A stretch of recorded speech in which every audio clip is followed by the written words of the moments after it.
ម័យសំដាំតែបាដីបើកសង្ក្រាចថ្មីសង្គមឌីជីថលសង្ក្រាចថ្មីសេដ្ឋកិច្ចឌីជីថលសង្ក្រាចថ្មីបុរសឌីជីថលបាកានបានការសង្កដាទាំង9ខុងទីផ្សារដែលធំមាច់ឆានិងកសិផលជនគង់នៅឯអយើងយុវជនកុំនៅឯអភិវឌ្ឍកុំសល់ជីវភាពសម្បូរ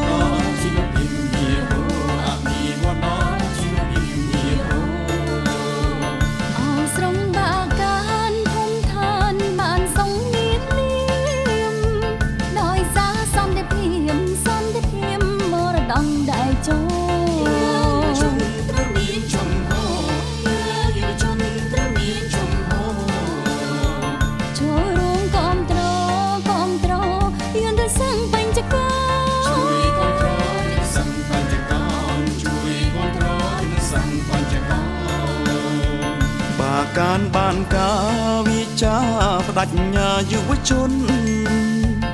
យើងលែងតតុនទំរុនដែលស្ពឹងរំអួ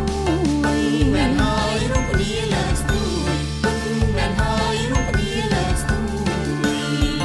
បាកានស្រុកមួយផលិតផលមួយផលិតផលមួយពូយើងមួយផលិតផល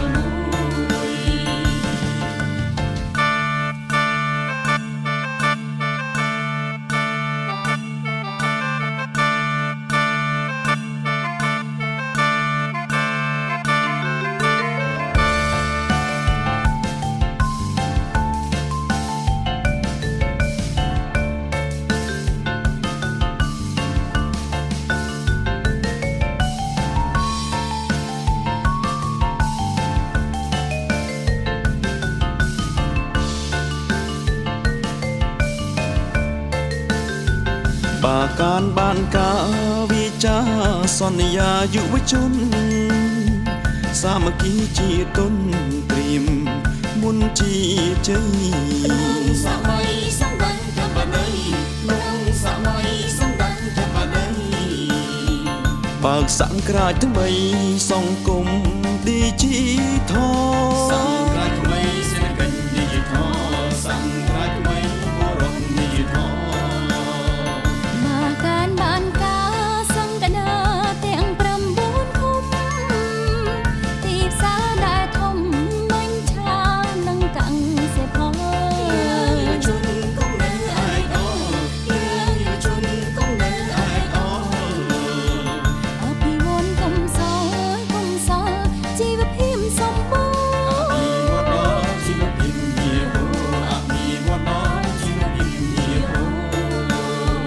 អោស្រុកបាកានភូមិឋានបានសុខមានលៀប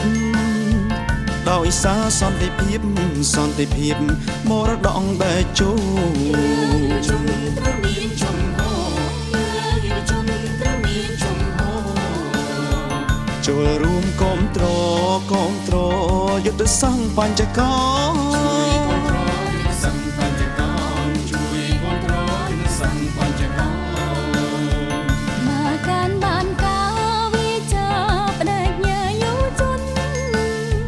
យើងលែងតតុន